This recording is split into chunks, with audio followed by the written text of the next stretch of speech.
So glad that you guys could all jump on this evening.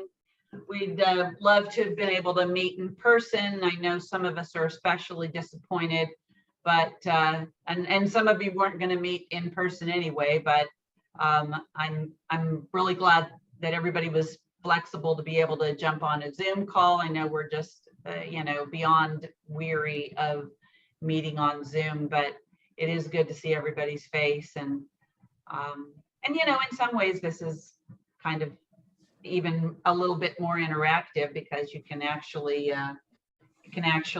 say, I see Patricia and I see Wendy, and everybody gets to actually be seen instead of being somewhere in the room and maybe or maybe not being seen. So it's really nice of you to be here tonight. We do have a meeting in about 2 weeks. We're going to try again for a in-person meeting, and of course we'll just have to be sensitive to what the numbers are and be able to be flexible again. So this is primary season. The candidates are out there in whatever weather this is. Some days are just hotter than ever and some days are colder than ever. So but there's no such thing as global warming. So they're out there knocking doors, making phone calls, and just trying to familiarize you guys with their names and what they stand for. So I want to give everybody that has been good enough to take their time tonight to join us. I want to give everybody a chance to say hi and introduce themselves. Just tell what you're running for, and we'll then move on to the actual speakers for the evening. So there's no good way to do this. I'd just say, you're at the top left for me. So are you running for office again? Is this an active run? Yes. So I'm currently the judge for County Court at Law Number 5. I was appointed by the Dallas County Commissioner's Court in August, and the term expires in 2023, so I have to run essentially immediately. You can find more information about me at bond.com. Try to make it as easy as possible. Prior to getting appointed to the bench, I was actually serving at the Carrollton Farmers Branch school board as a trustee. Okay. And I think I met Debbie Renteria. I think she's on the school board in Richardson, if I'm not mistaken. Yeah. Yes, and no relation. So I wondered about that when I saw your name. Yeah, so no relation. Tonight. What I'm going to say is, if all the candidates would just start writing in on the chat how you want to be contacted. Like I don't care if it's your phone number or your email or your website, whatever, however you want people to contact you. At the end of the evening, we're going to have a question and answer for the candidates that have been speaking tonight. But I know that there won't be enough time for everybody to ask everything they want to know. And this is a great time for you guys to be able to get your contact out there, and we'll get that information out to our folks. Everybody can look in the chat and click on there, get the candidates that are in your area and get in touch with them, see if you can support them however they need to be supported. Amy, please introduce yourself.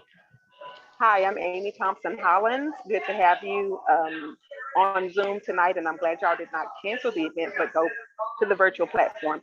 I'm Amy Thompson-Hollins, and I'm running for Dallas County District Clerk. I am your choice for change in that office, and I look forward to your support. You can reach me at www.amyfordistrictclerk.com, and anywhere on social media, just type in #electAmy. Thank you so much. Thank you, Amy. Tom, would you introduce yourself? Sure, I'm Tom Irvin. I'm running for Dallas County Commissioner, District 2. I've got my information on the chat, but I just want to let everybody know, contact me because I think the county government can be a catalyst for positive change in Dallas County and all of North Texas. So thank you for your time. Great, thank you. Glad you're here tonight. I am going across my thing and looking for David Smith. You introduce yourself, please. Good evening. David Smith, candidate for Collin County Judge, former Richardson resident, former Plano City Council member. And in a moment, I will put contact information in the chat. Thank you so much. Lorenzo?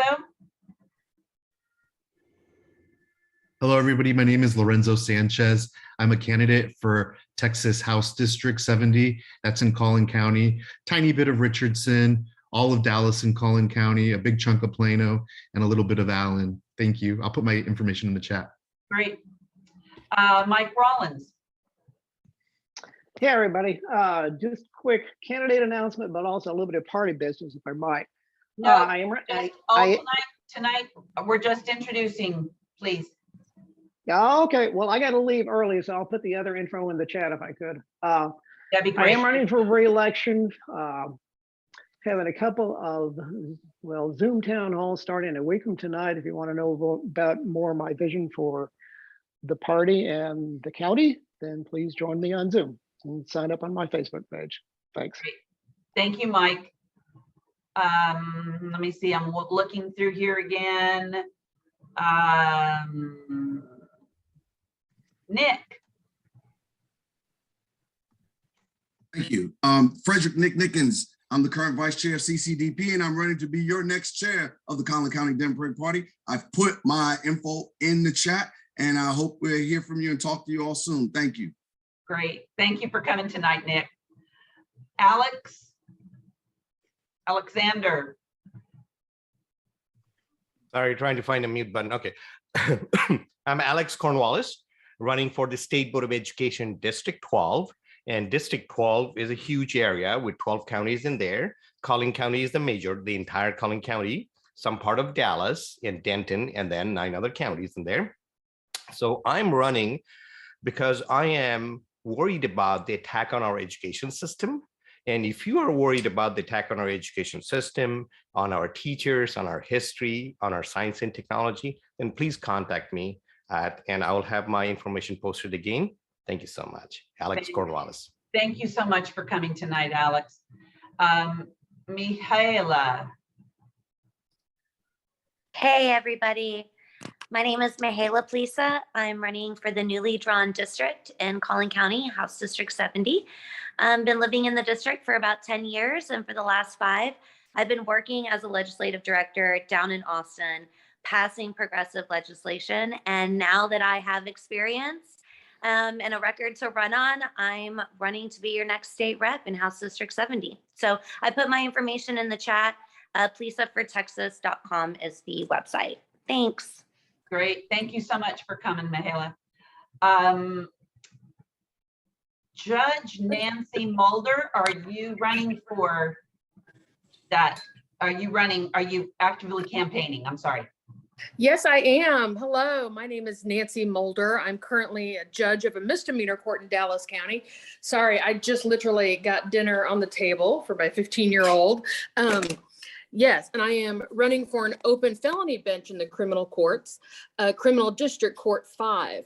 I've practiced criminal law for 26 years in Dallas County as a prosecutor, defense attorney, 7 years on the bench. And in my first term, I reduced the pending caseload in this court by 41%. So I'm going to take everything I've learned in 26 years and take it on up to the felony bench. And I hope you'll vote for me, Nancy Mulder, for Criminal District Court number 6. Thank you so much. I'll put my info in there.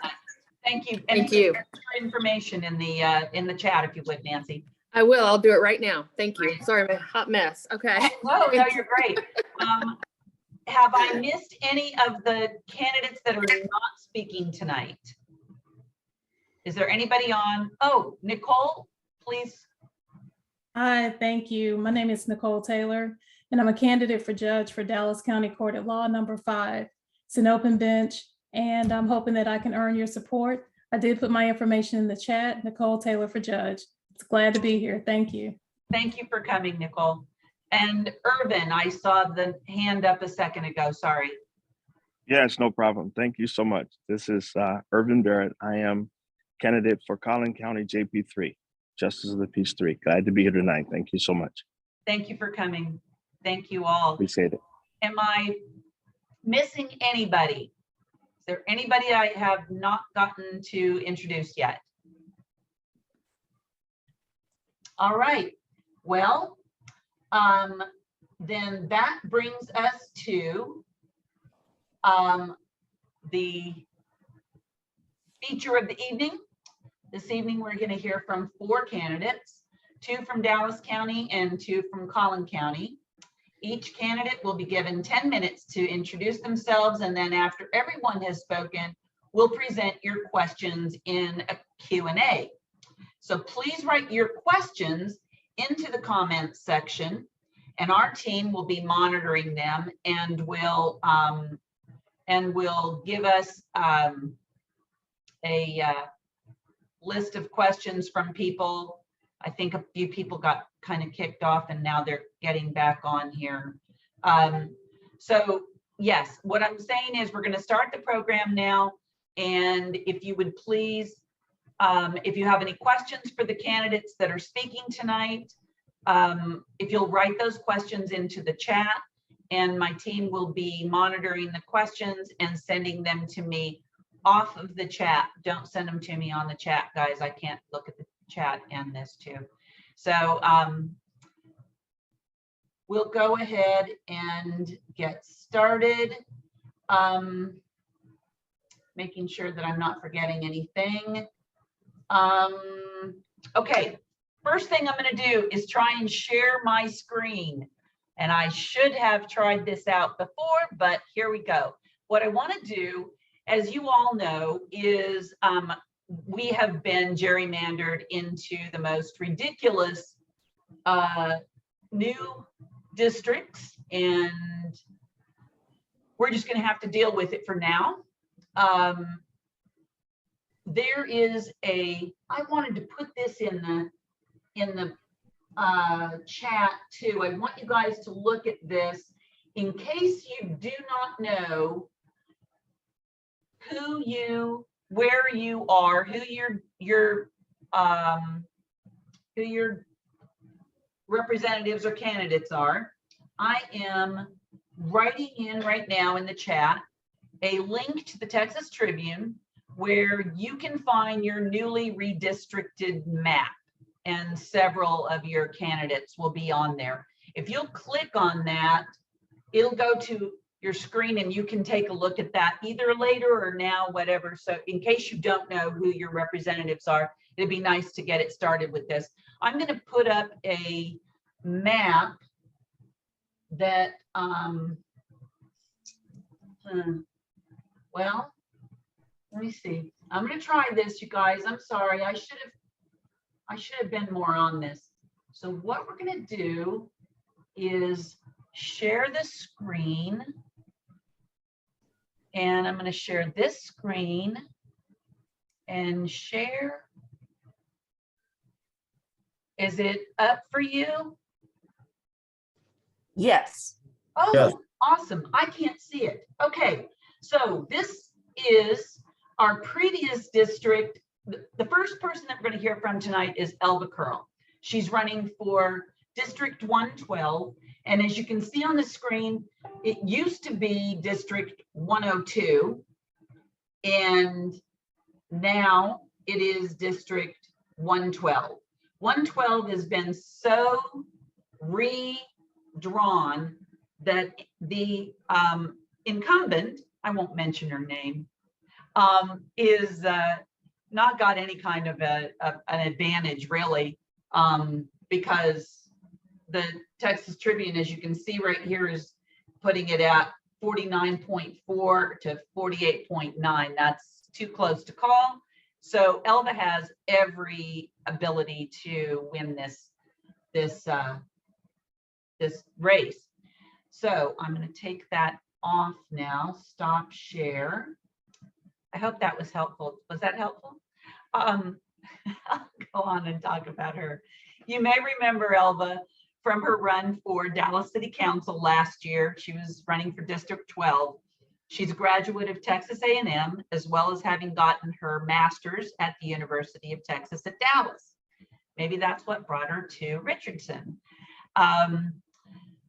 She has her bachelor's in political science and a master's of public affairs. Elva has worked at the City of Dallas Public Works, in the city manager's office, and at the Department of Aviation.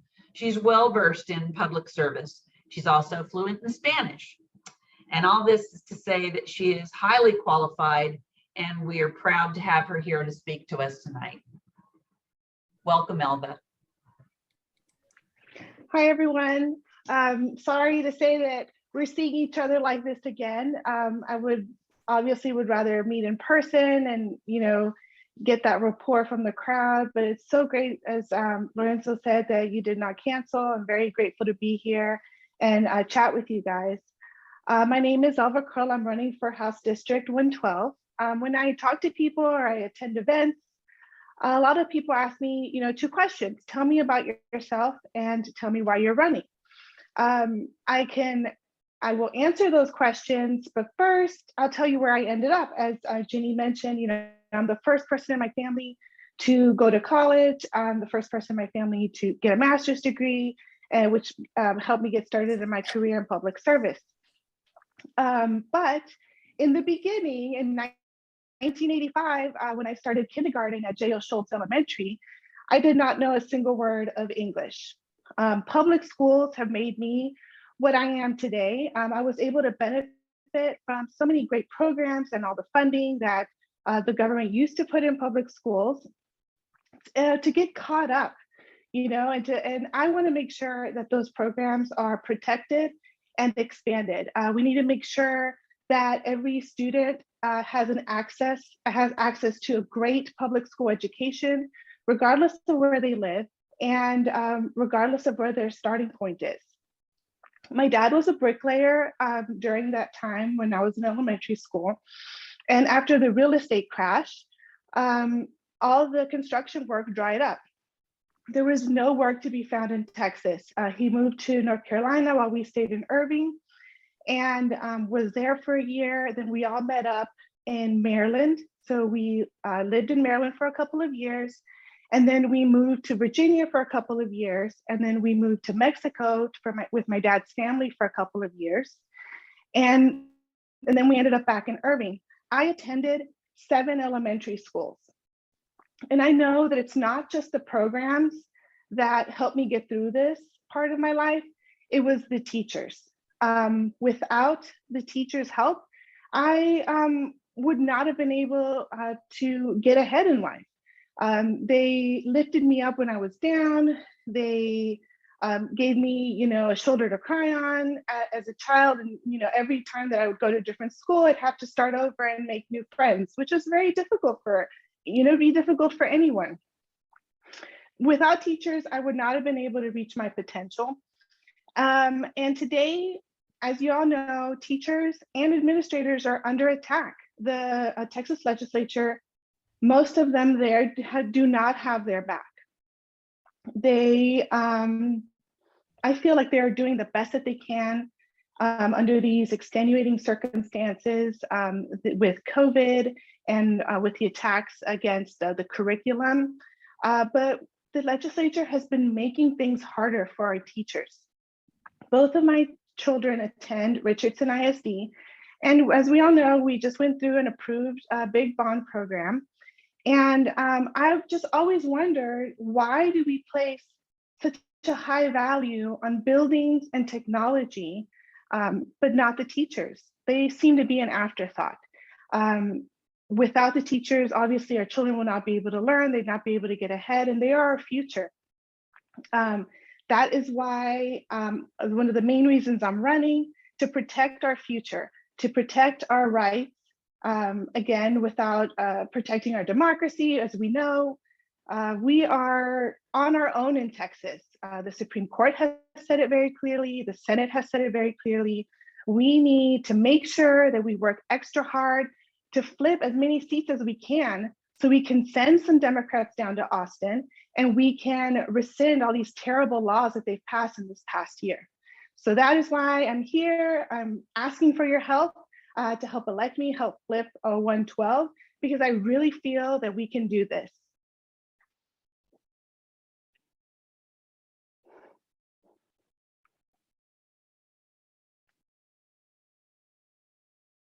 I don't know why I can't unmute. Oh, there we go. I couldn't unmute myself. I was clicking. Thank you so much. I can sympathize with that number. I went to 15 schools in 12 years. It's tough moving around a lot, and you did real well despite that. So thank you so much for giving that giving what you've accomplished to us the ability to vote for you. The next person we are going to hear from is Graeson Lynskey. I'm going to share this screen again, if that's helpful. Was it helpful, anybody? Yeah, I'm seeing nods, heads nod. Okay, I'm going to share the screen again. And there, and share. Okay, so you can see that what used to be District 67 for us is now District 33. And if you look on the right of this picture, that tiny little panhandle of Collin County, Richardson mostly, is actually now attached to Rockwall County, that's all the way out, way past Fate, which is way out in the boonies, you guys. So we have got somebody here tonight who is from Rockwall, and he's running for District 33. Graeson Lynskey. Graeson, say hi. Hey folks, how you doing? There you go. Graeson graduated from Rockwall ISD in 2018. He's currently working on his degree from University of Oklahoma, studying acting and political science. He worked on his brother-in-law's campaign, as well as volunteering on Deborah Peoples' campaign. Remember, she ran for mayor of Fort Worth, and doing speech writing for Doc Shelby. Where's Doc Shelby? He's up north. He's running in the third now. He changed after redistricting. Okay. In 2020, Graeson started writing a really good blog, The Texan Democrat. If you guys have not seen it, please look it up. He's really a good writer, and he writes about really interesting things. It's about a lot of political issues. He's running to represent the heavily gerrymandered House District 33, which runs from Custer Parkway in Collin County, east out to Rockwall County, rural, very red country, but that's his home turf, and I wouldn't bet against this guy. Welcome, Graeson. Thank you so much.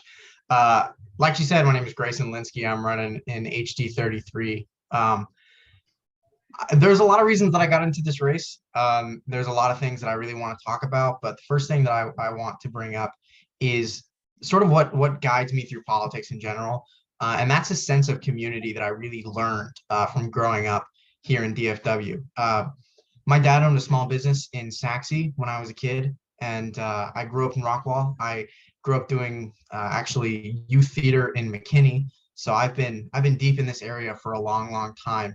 And what it taught me is how important it is that we look out for each other, that we're good neighbors, we're good friends, good community members, that we put others' needs before ourselves, that we're willing to work hard for the common goal rather than just the folks that look like us or think like us. And I think we can all agree that's not what we've seen from our leaders here in Texas. That's not what we've seen from the Republican Party. And that's not what we deserve. We deserve a lot better. So I decided that I was going to get into the race because I felt like our values, our actual values, these ideas of looking out for one another, being kind to each other, those weren't represented down in Austin. Among other policy goals that I have, my biggest three priorities are I want to fix the grid once and for all, make sure that what happened last February does not happen again. It's getting real cold this evening, and I'm sure all of you like me are pretty worried about that, and we shouldn't have to be. I want to ensure that the rights of our friends, our families, and our community members are not infringed upon or abridged. Our right to vote, our right to reproductive health care, our right to health care in general. I want to make sure that those are protected and not used as red meat bait to just chop and slash away at in order to make certain candidates look better in their primaries. And lastly, I want to help our small business community. I think that the pandemic really showed us how important small businesses are, and the way that they were sort of cast aside during what was certainly a necessary lockdown period. Believe me, you will not get an argument from me. The lockdowns were important, they were necessary. Staying at home was the right thing to do. But our state didn't do anything to help our small businesses, and I think that was a mistake. So I'd like to help now reinvest some into our small business community, new, young, exciting entrepreneurs here in Collin County, out in Rockwall County, that want to start a small business or want to reestablish their small business that didn't make it through the pandemic. I think we owe it to them, seeing as they are cornerstones of our communities, places that have been open for 30, 40, 50 years that just unfortunately couldn't make it through the pandemic. So that's a little bit about my campaign and a little bit about me. I also want to make it known to everybody, just so everyone's aware, I'm currently running to be the youngest state legislator in our state. I don't know that it's in history, but I feel pretty young. I'll be 22 when I'm sworn in, and that's pretty young, I will be honest. But I think that's important. I think that provides a really unique perspective that we haven't had down in Austin, and certainly not in Rockwall in a very, very long time. My demographic is growing. My age group is growing. I'm not ashamed of that. I'm excited that they're working hard to make a difference. I was endorsed by the Collin County Young Democrats, actually. They're fantastic people. I like them a lot. So I'm really looking forward to getting to know each of you. I'm looking forward to being out in Richardson a little bit more and getting to know y'all's issues and what it is that you want to see from your representation down in Austin. But I'm mostly just really thankful to be here, and I can't wait to answer some of y'all's questions. Thanks. Very nice. Thank you so much. It's great to see you. Great to your background being the out in the country is perfect. So we're happy to have you here tonight, and thank you so much for that introduction. Did you put your contact information in the chat? I did not yet, but I will do that right now. Okay, great. Thank you. Our next speaker is Derrik Gay, and he is running for U.S. Congressional District 24. I know a lot of you were disappointed that you weren't going to be in Collin Allred's district anymore, but let me tell you, you got very good potential representation with Derrik. I'm very excited for him to be running in Richardson, even though we are just, again, a tiny little edge of his very large district that goes all the way over to Watauga. That's a large district, and it goes way out again into very rural area. So Derrik, do you want to say hi? There you are. Yeah. Thank you, Jenny, and thank you everyone tonight for the opportunity to speak with you. So yes, if you didn't know, I apologize that you go from Collin Allred and the phenomenal human being he is to Beth Van Dyne. And if you aren't familiar with her, I feel like most people probably are on this call. But the portion of Richardson is really Campbell to Beltline, like south of Campbell, north of Beltline, and then west of 75. So it's a really small portion there. But just a little bit about who I am. So after our country was attacked on 9/11, I signed up to join the Marines on a ROTC scholarship and became the first in my family to graduate from college. Spent 13 years total in. I went to Iraq where I was looking for roadside bombs. I did a tour in Asia where I was doing bilateral military exercises with our allies in the region. And then I also did some work with the State Department. We put on exercise scenario development for units that would have to conduct liaison with embassies. So everything that happened in Afghanistan, we trained units like that to evacuate our allies, our embassies, and Americans abroad. But got out of the active duty, transitioned to the reserves while I was in school. I went to Northwestern, both law and business school there. And after 3 cold winters in Chicago, my wife politely informed me that we're moving back south. She went to SMU for her grad school in 2011. So came back down here, stayed in the reserves, activated for Hurricane Harvey relief, which was really rewarding. Kept going over to South Korea until Donald Trump put an end to that exercise. But I was in the Marines until I was medically discharged in 2020. And for me, what really changed everything was the attack on the Capitol on January 6th. Just as someone who took an oath to defend the Constitution, I was just really appalled to see, one, the attack, but more so the representatives from within our own government that still voted to overturn a free and fair election, just undermined the faith in our electoral process and our democracy. I just never imagined that would happen in this country. It wasn't the country that I grew up believing in and served, and was just appalled to see that. So when Beth Van Dyne voted to overturn the election, that was really the beginning of the campaign. She has done tons of stuff in her past, if you don't know her, but really that solidified more than anything that she was unfit to lead. And for me, I come from a very blue collar background. Education was so transformative to me, and the military was my pathway for that. And I'm so thankful for my service. But I want to fight in DC. I want to fight first for democracy. It's it's not alarmist anymore to say that democracy is on the ballot in 2022. You see what's happened across the country. You've seen a lot of secretaries of states that have been replaced by Trump backers, and you've seen just all the voting rights laws that are going in, or the Voting Rights Act that's not being passed, and then all the restrictive voting laws that are going on across the country. So I truly feel that there's a lot at stake in this election in 2020. I also want to fight for working families. Income inequality. It's I think the country is at its strongest when we have a robust middle class, and we've seen in the past couple decades really just complete decrease in the middle class, and it's just not sustainable as a country. So we need to fight for working families. We need to make sure that everyone can succeed in this great growth that we have in North Texas. I want that to continue, but I want to bring more people along in that growth. We can have growth with equity. And then finally, something that I'm passionate about is just really standing up for reproductive rights. We've seen that the courts can't be counted on to protect women. And SB 8 is, of all the bills that passed in September 1st, the parade of really horribles that came out of that legislative session. And so thankful for everyone that's running for the Texas House districts and Senate districts. We, really need better representation in Austin. But SB 8 especially, just everything from just near basically a total abortion ban, along with a bounty system that is trying to avoid judicial oversight and has private enforcement. So we need to codify Roe v. Wade, and we need to we need to protect reproductive rights. So there's a lot of work that I want to do in Washington D.C. And I'm out there knocking on doors in the cold today and have feeling back in my fingers now. But if any of you, even if you're not in the district, if you want to come knock on doors and help me flip this district, would love to have any assistance there. So thank you so much.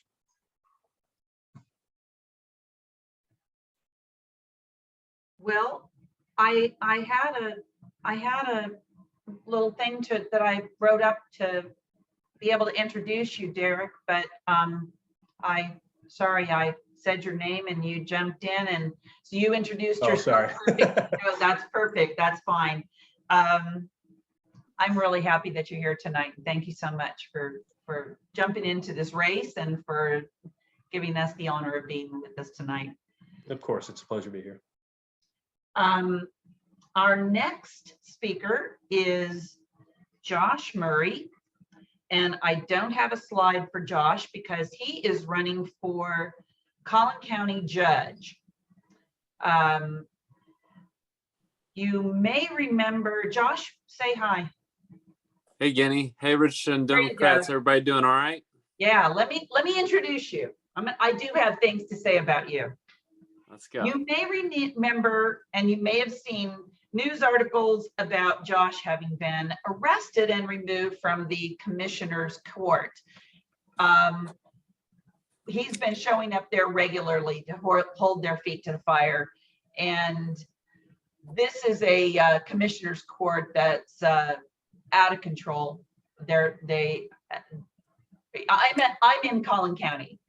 It's Collin County judge that he's running for, and we need a new judge. Josh is an Army veteran who served 3 terms in Iraq and Afghanistan. He has experience in emergency management situations and is a former real estate agent. He's also worked as an operations manager and project developer in residential construction. And very importantly, he has no monetary interest in Collin County and is not tied to establishment politics there. The current county judge puts residents at risk by not supporting masking, vaccinations, and the lockdown when numbers were soaring and we had no vaccines. He's crooked and he's inept, and it is imperative that we replace him with a Democrat who has the best interest of his constituents at heart, not his moneyed friends. Welcome, Josh. Hey, thank you, Jenny, and thank you again, Richardson Democrats, and thank y'all for putting this on. So, you know, first thing that I want to cover is what a county judge is, because a lot of people hear judge and they assume a courtroom, and it could be nothing further than such. All right. The county judge and all what it is the top elected official within the county. Their duties and responsibilities are to work collectively with the elected officials, the department heads, the county administrator, in order to deliver justice, infrastructure, public health, and public safety as mandated by the state of Texas. Just think about what I just said there, infrastructure. Think back to February when we had the lights. Some people might not even know who the judge is. Most of the people's doors that I'm knocking on, they do not know who the judge is. And this is the person that's overall in charge of emergency management operations and the response, and in charge of maintaining the infrastructure. So we think about the grid failure, and clearly we've been going through a pandemic. Guinea just touched on this some, in which we've not had a data-driven response. It's really been almost like an idea and a let's do the minimum that is out there in order to just get by. And if you go back and you look back in time, you can see around January when we came out with our COVID vaccination rollout, just a complete failure. We didn't have the infrastructure in place. We contracted with a third party to make sure that the money was right and that it wasn't going to cost the county anything to do and to deliver this service. Believe it or not, but you had public works and facilities and other employees within the county answering phones and responding, acting as almost a customer service for this obviously built up demand. And we all knew at the time that vaccinations were going to be not in plentiful supply. So you knew that the customer relations demand for this service was going to be there. You know, and so we look at that emergency management response. We look at the failure to maintain the infrastructure, failure to respond to the emergencies adequately. And, you know, the other topic, when we look at what actually the county judge does, is he works with these elected officials. He works with the county administrator in order to establish a culture that does not have a year-over-year turnover rate of 40+%. That is not sustainable. If anybody that runs a company thinks about when it comes to churn rate, by the time that you have a new employee come in and you train them up and then say you're not able to actually retain them, the amount of investment that you made in that employee just to train them up and to ship them somewhere else really comes back to bite you later on. And so primary responsibilities of the county judge: emergency management, overall the highest elected official in the county, responsible for everything, and also operations. And when we look at the report card of our incumbent, it says that the turnover rate is indicative of a culture that is not healthy, with a work environment that most likely is toxic, When we look at the emergency management response, it has been a complete failure and just a lack of effort. And then also, just when we look at the overall way in which our governing body works and operates, a lot of things are done through a consent agenda. You know, I want to talk a little bit too about why I'm qualified. It's an important question to ask, because what I am is I'm an Army guy that's done some deployments downrange, and then, you know, I came back and I've been active and involved in local Collin County politics for the last 7 years. During my deployments, I did 3 deployments, 2 to Iraq, 1 to Afghanistan. I worked with local governments in third world countries to provide essential services like sewer, water, electricity, education, trash, medical, and security. These are the things that are vital services that must be provided at an essential services at an affordable cost. And these are the true functions of government. And this is how you provide for people. And so working hand in hand, especially my last deployment, I got an opportunity to work with the police chief in Kandahar City, and really took a liking to me. And we were able to establish better security operations throughout there. And you know, if we can just focus on the basic necessities, we have a lot of resources.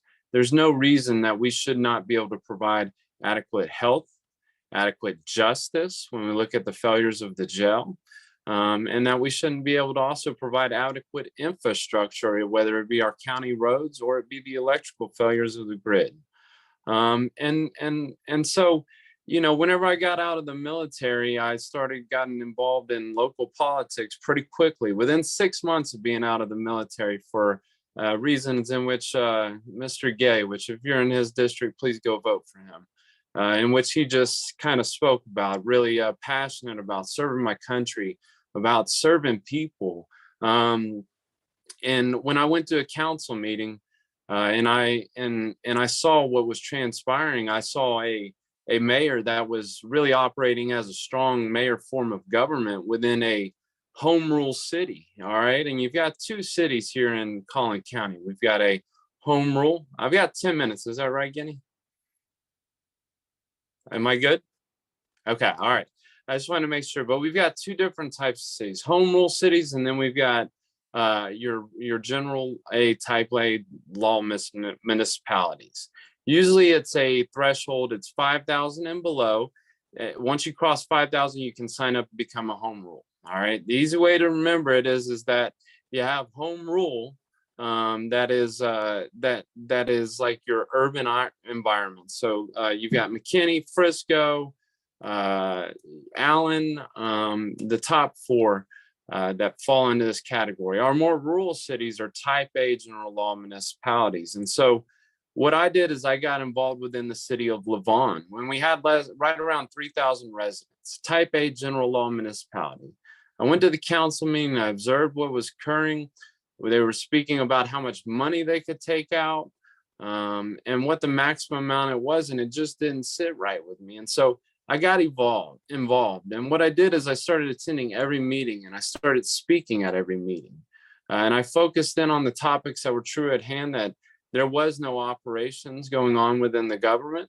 There was nobody maintaining the day-to-day operations. There was lack of transparency, in which we had sitting council members that were not aware of the way in which our government was structured. And throughout the course of 3 years, we were able to make a vast amount of improvements. We now have a capital improvement project. And look, I've bought 3 houses in Lavon. I love Lavon. It's the greatest city that you could live in. If you want to find somewhere good to come out and live out here. But we've got a great city administrator now. And as I transition in, and where it took me into participating in urban areas in McKinney and standing up for people's voting rights. And I got the opportunity to learn on home rule charters. And so it's not like you can just go and speak at government meetings and not look at what is actually occurring within the budgets and the way that they operate. And so a lot of times when people and politicians come, they can tell you, hey, this is what I'm going to do. I like to show you also what I've done, but also keep in mind that I volunteered every single year, 6 times, since I got out of the military to serve on volunteer boards, but I just don't get selected, and it's not because I don't have the right amount of knowledge. It's just sometimes when you rock the boat, they don't want you to ride on it. And so over the last year, and really once the vaccination rollout picked up, I felt an obligation that I had to go, and I had been doing many things prior leading up to January, but focusing on January. When the vaccination rule came out, I knew that our county judge did not have the operational skills in order to effectively distribute vaccines in an orderly manner, and I felt an obligation to go. And once I went, I didn't quit going. We tried to assist and help with identifying what their operational headwinds were going to be when it came to the vaccination rollout. Tried to assist with the recruitment, retention, training of detention officers, and how we needed to ensure that our detention officers had an adequate amount of entry-level salary so that we could recruit them. And then the events transpired, unfortunately, with Marvin Scott III, we can continue to advocate for mental health, and all these other things, and we're still attending meetings. And really what the reason which I'm running is because we've got to establish the type of government that is transparent, that is accountable, and that serves the people selflessly. In order to do that, you must have a county judge that is going to come in and establish the type of culture that is healthy, that encourages and motivates employees to want to stick around. It's not all about being paid the most amount of money, because a lot of times to a lot of people, money's not the most important thing. They want to be valued. They want to be cared for. And it's not just the employees, that trickles down, and that trickles down to the type of service that you get as a constituent, as a person, as part of the people, as we the people. That's the service that we get. And so as your next county judge, I'm committed to establishing this culture, setting this foundation so that as we grow over the next 4, 8, 12 years, that we are in a position that we can take some down headwinds, and we'll take them, and it won't impact us as well, but we'll have the infrastructure in place. And I'm open and look forward to your questions. And thank you, Richardson Democrats, and thank you, Jenny, for putting this all together and allowing me the opportunity to speak. Absolutely. Thank you so much for speaking. I'm just going to speak for myself right now. I don't think that the county judge was on my radar at all before COVID-19. But the difference between what happened in Dallas County and what happened in Collin County could not have made that more stark. The difference in how the judges responded was just incredible. And that's when I tuned in and said, wait a minute, okay, so what else does the county judge do? And all of a sudden you see, Clay Jenkins is a rock star and Chris Hill is a villain. It just couldn't be any more disparate, So yeah, I'm really glad that we're getting to hear from you tonight. And if I can, just real quick, Jenny, just to say one thing here, because you touched on it, is if everybody looks at truly what the county government does, they do it all. They do it all. Think about what I just said: justice, public safety, public health, infrastructure, your federal funding, the CARES Act, the ARPA funding. It comes down to your county level and it gets distributed out. So if you care about the federal level, if you want to make an impact, you have an opportunity right here, right now, in your own backyard to make an impact and make change. And it's up to everybody to show up, to turn out, to make a vote, to hear your voice, you got to come out and show up and turn out and support the candidates and have your voice be heard. So it's just a great point. The county government is where it's at. And tell everybody, because this is the thing with their down ballot races, people just, you know, vote for the top of the ticket and then just, I don't know what the Collin County judge even does. If I can and speak on what I think as a theory, if we just think about the designation of it being the county judge and called a commissioner's court, it's a lack of transparency. And they say that it goes back to the old days in which the county judge had judicial powers. And in some of the lower district counties, it might, but to better inform the constituents and the people, if you say it's the mayor of the county, people want to get involved. If I say, hey, Jenny, you want to go down to the courthouse and you want to talk to the judge with me? Think about 10, 15 years ago, who would have done that? Right. Nobody. Yeah. And so to centralize the power and to keep it focused there, it enables and allows kind of about what you were speaking about. It's a lack of transparency.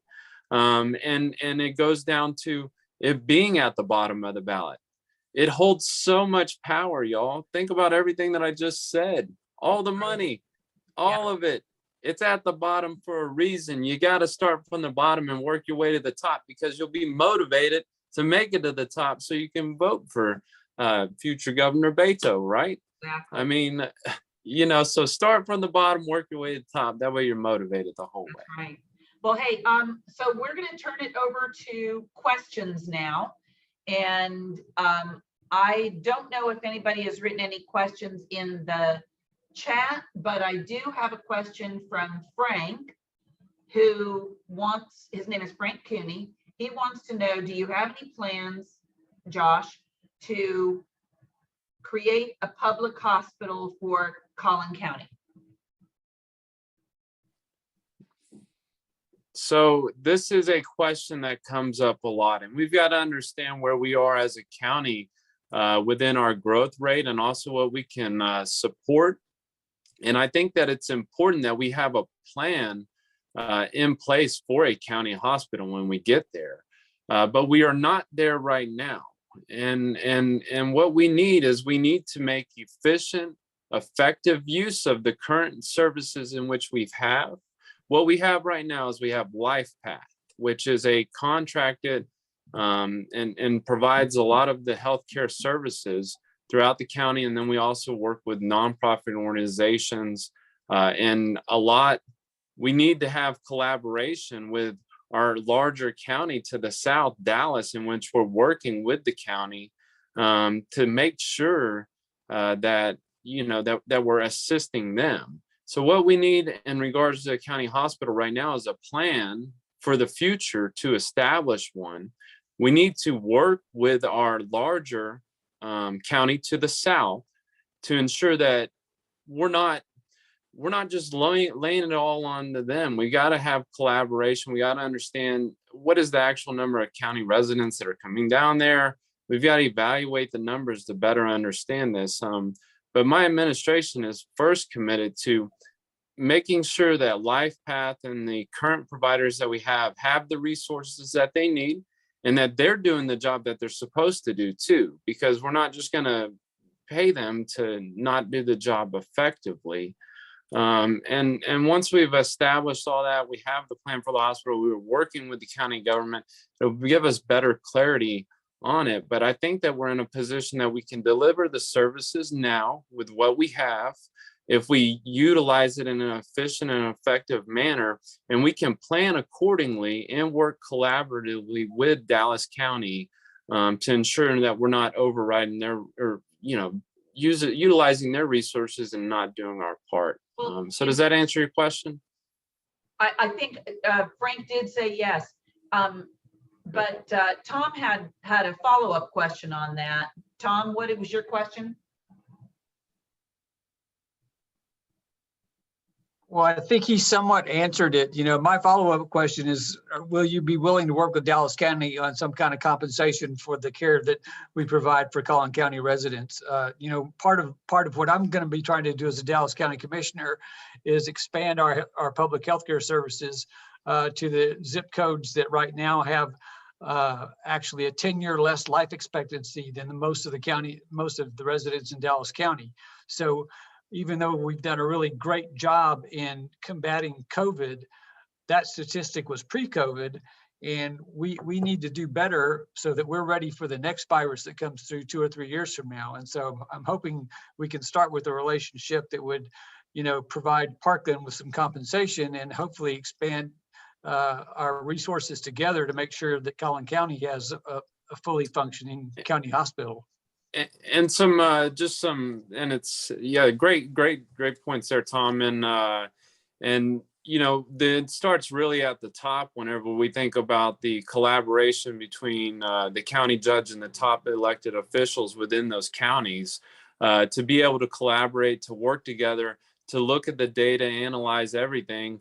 And if you're not on a working relationship and you don't have that collaboration with the South and with the North, then that's broken, and we've got to fix that. And it starts by reaching out, having a conversation, having a meeting, and looking at how we can help each other. We live too close to each other. We're growing. Y'all are somehow still growing. I mean, you know, and there's plenty of room for you to grow as well. And so we're going to do this each together. And it is counterproductive on our neighbors to the south, on the neighbors to the east, to the west, on everybody, if we are not working collectively together. Are we going to agree on absolutely everything? Absolutely not. But it all starts by initially having that dialogue. And as the next county judge of Collin County, I'm committed to working with my neighboring counties and elected officials throughout the region so that we can deliver sufficient infrastructure and just cost-effective essential services to our people. And I want to work with Dallas County as the next county judge. Absolutely, Tom. I've also got a general comment or question for all of the candidates, and especially the three who were featured, is, you know, while we're waiting for the numbers to turn in Austin and hopefully for the numbers in Washington, D.C. to vote the way they're supposed to vote, can you help and commit to, you know, helping the county and the city governments use your resources and your influence to help us, you know, start making changes at home, even if we can't get legislation passed in your respective offices?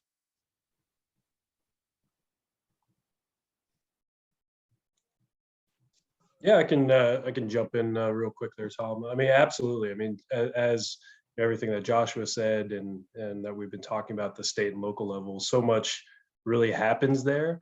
And unfortunately, it seems like it's sometimes an afterthought. But you know, you look at the bipartisan infrastructure law that just passed. I think that's going to be phenomenal for this area as fast as we're growing to be able to keep up. We need a partnership there with the counties to continue to provide federal aid as we grow at the rapid pace that we are. So that's something that I will be committed to as well, to having that partnership with the state and local leaders. Absolutely. Yeah, and if I can add on to that, I think that one of the biggest missteps out of the legislative session last summer was the limitations that were placed on municipalities in making decisions for themselves. A lot of y'all's rights as cities and counties to decide whether or not you wanted to require masks in businesses or what your capacities would be at those businesses was limited. And I think that that was a mistake. And so I would definitely do everything that I can in my office while we're waiting for that Democratic majority to come in, like you said, to ensure that localities have the opportunity to make their own rules when necessary, especially if it means protecting Texans or making our lives a little bit easier. To kind of piggyback on that, what Graeson was saying about how the legislature and the governor has taken away a lot of the rights, and the city and local municipal governments have been having to protect themselves from lawsuits, which, you know, you're already getting attacked by COVID, and then on top of that, you have this frivolous lawsuit that you have to defend against. And I think that one thing, and I know I am like beating a dead horse here, but I think that one thing that us as Democrats have to focus on is just getting our message out and just the PR wars. I think that a lot of times, you know, there's a fire that gets started, we're concentrating on that, and then another fire, and then another fire. And I think our attention is kind of split in lots of different directions. And I think that maybe as a party and candidates and elected officials need to say, I'm going to take this issue and this is what I will focus on, and I will shine a light on it forever and not let up on it.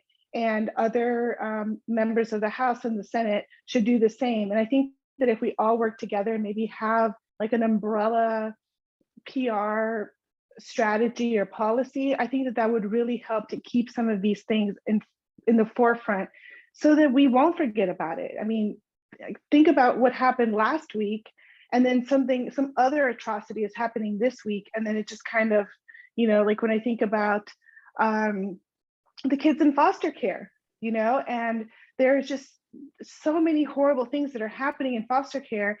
And we look at that for a day or two, and then it kind of just slides off of the front pages. And so I think that if we had some sort of strategy, I don't know if the counties can do that or if that could be done statewide, where each member of the House and Senate or you know, county officials or even some city officials that want to get involved, to always shine a spotlight on what is happening, because we can't forget about all of these things that are going on. It's a lot. It's a fire hose of information, right? But that is their strategy, is to kind of separate us and just have us just putting out all these tiny fires. But we need to just try to, I don't know who would be in charge of that, but I think that that's something that we should definitely look into.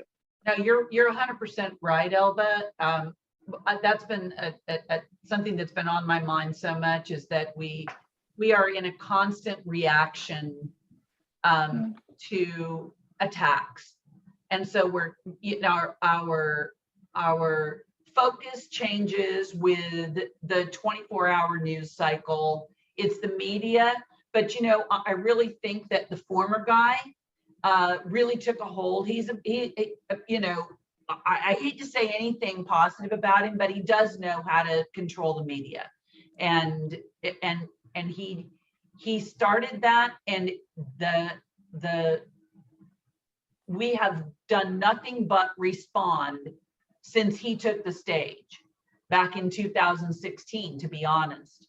And that is so important. And I think that, you know, from a local standpoint, maybe we started out just from a local standpoint, but really it needs to be at least a statewide, if not a federal messaging. You know, we are driving the conversation, not just a response to everything that's going on, because like you say, we're constantly on the defense.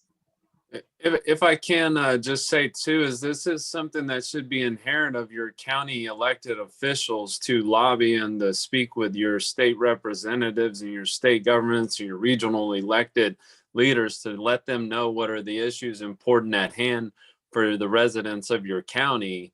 You know, and that's, it's so important that we have the proper people within these positions at the county level, so that they can do that for our home rule cities, and make sure that the legislature knows this is what we need, and you need to do this for us. And if you don't, I'm going to say something about it. So.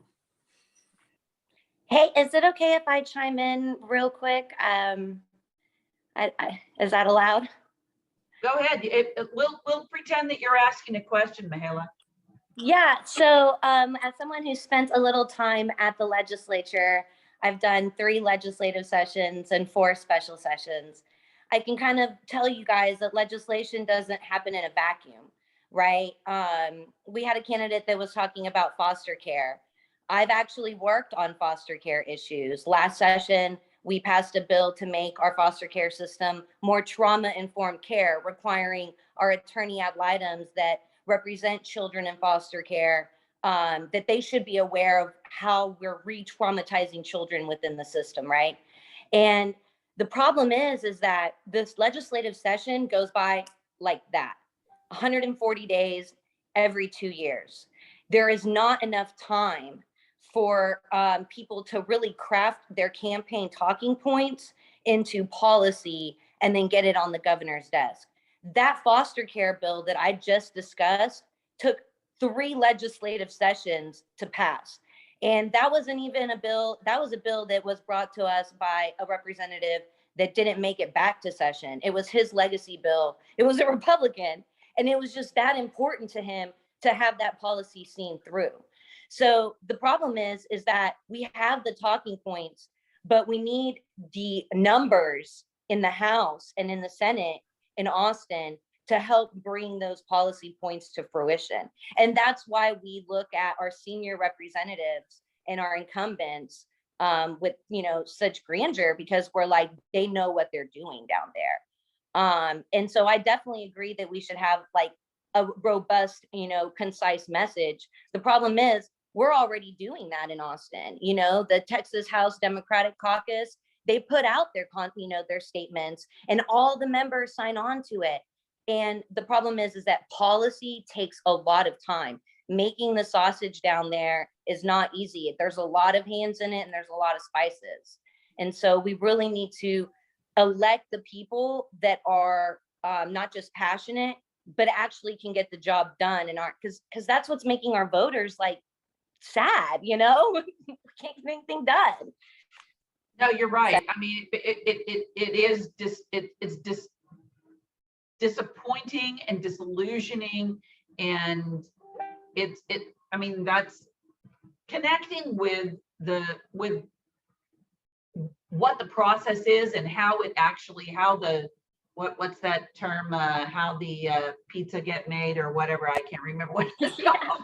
Yeah, it's some kind of delicious food, but yeah. I'm always about food, right? Nick, you have your hand up, I believe. Yes, ma'am. Thank you. This question is for any one of the candidates. Unfortunately, the only one of you that I could probably vote for would be Josh, because I live way up in Melissa. So, but this is for any one of you, because this is a situation. I'm a retired veteran, 23 years in the United States Army. So I feel with all my veterans on here. Well, and we have a growing homeless population in Collin County, particularly the veteran population. And a lot of that stems from mental health issues and so forth. Do any of you have a plan to kind of get in front of this phenomenon of homeless veterans, or just homeless people in general, and let us be better people and, you know, have a bigger heart? Thank you.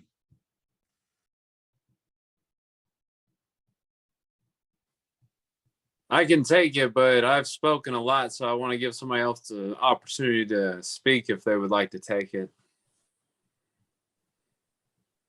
No takers? All right. I got you, Nick. Has an answer. All right. Hey, Nick, that's a great question. Really what we're referring to is our homeless population, whether they be veterans or not veterans, is really what I got it down to, with the focus though on veterans. You know, the thing that we've got to do is we've got to allocate to mental health and diversion as well. These are things in which can have cascading effects throughout the generations. And when I talk about diversion, I'm referring to our criminal justice system, and primarily for our youth that are ages 17 to 25, in which we provide diversion tactics to divert them from a path that could lead to homelessness, you know, whether it be substance abuse, you know, or it be just not getting into a system that without education or without the money, it's very, very difficult to navigate. Is something that's imperative. To address that's a long-term address. To hit the need as fast as we can, working with our nonprofit organizations that we have, specifically to Collin County, you know, Life Path, Grace to Change, these outstanding organizations that are out there, working with them so that we ensure that they've got the needs, and also establishing that critical operational plan.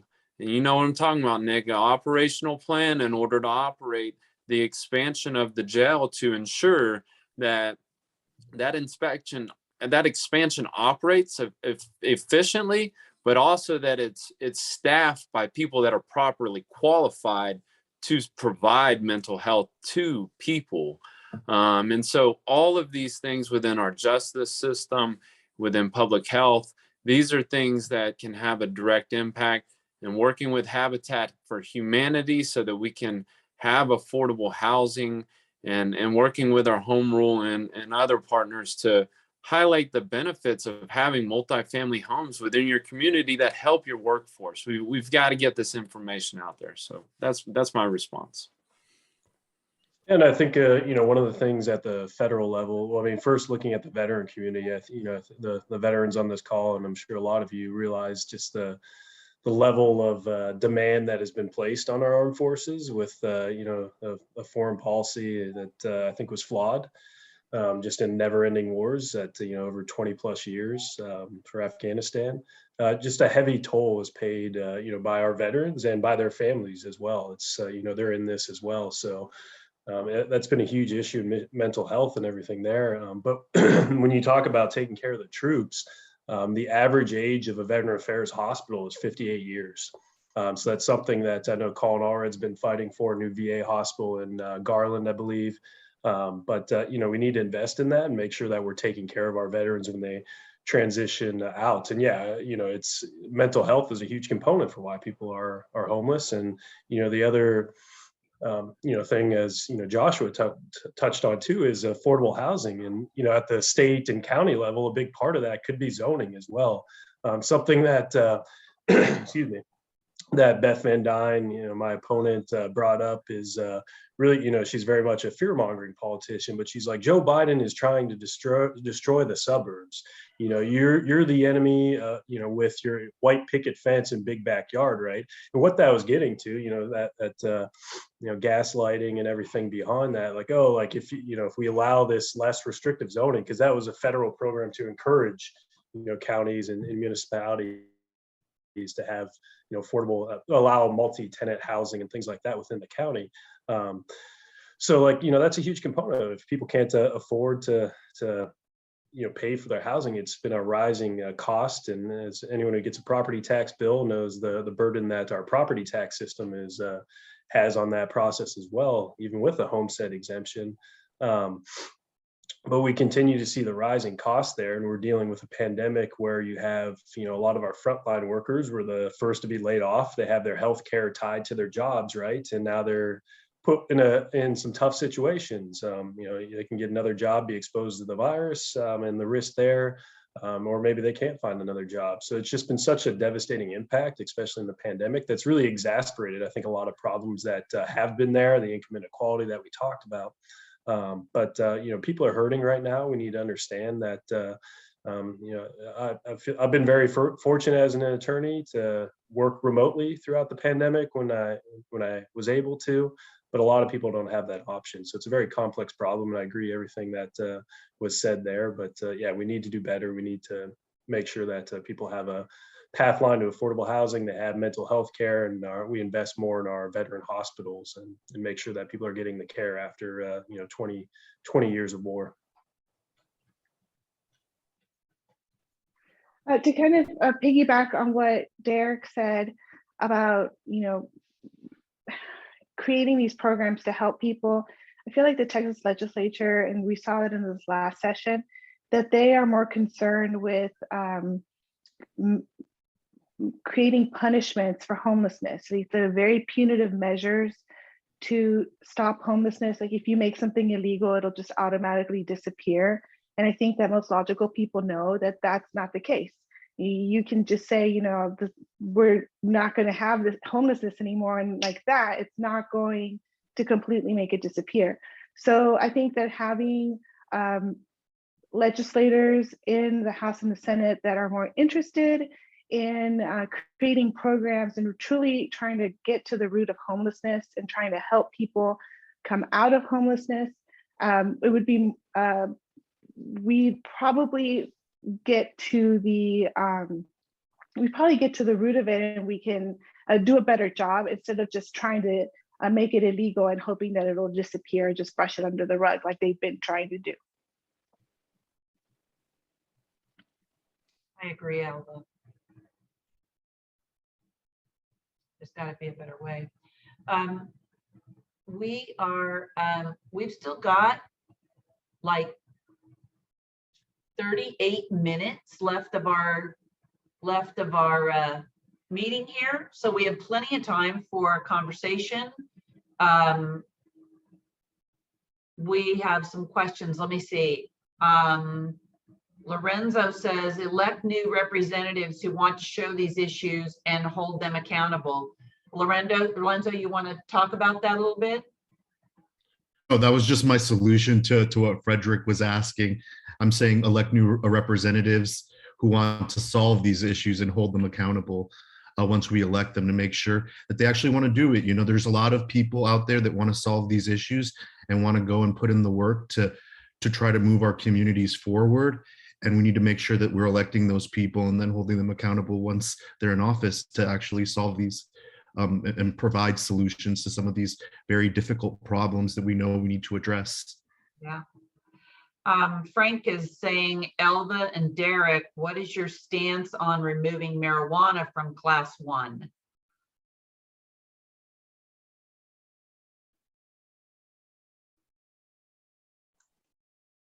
Go ahead, Elva. Okay. I have to start by saying that I am not 100% familiar with the economics of marijuana and what it would take to legalize it. I'm assuming that's what Class 1 means. I'm sorry, I'm not very super familiar with it. I will research it though. I can say is that before I lived in Dallas County for a very long time. My husband's job moved us to Seattle. I lived there with my family for about 16 months until we moved back to Dallas. And, you know, I was around the culture of, you know, having full legalization. I mean, there were drive-throughs and bud tenders, and, you know, they get really punny with what they're trying, when they're trying to make advertisements about it. And I didn't notice any differences. Like I didn't notice like the culture, you know, falling apart, or people, like you always say, like, oh, these people are just going to be driving under the influence. I never noticed anything like that. So I would be open to removing marijuana from Class 1. But I would have to research it because I really don't know exactly all the details from it. Yeah, I think, you know, just from the, you know, the federal perspective, having it, you know, classified as a Class 1 with, you know, the same group with things like heroin, you know, there is obviously a medicinal value to marijuana. I think I'm somewhat, I guess, more conservative. My overall, like, should we just completely legalize everything? You know, I don't think we should be locking people up in prisons and jails throughout the country for marijuana use. I think that's just pretty insane, especially when you have a lot of states that have legalized it. But my personal view as far as legalizing it nationally all at once, like I do sort of support more of that at the state level and the movements there. I get that there's some issues with that behind banking and everything behind that. So there's some, you know, I think the national government does need to act on it. But certainly I would support removing it from Class 1 because it's just not in my mind, the same category as things like heroin and other extremely addictive and, you know, potentially lethal drugs.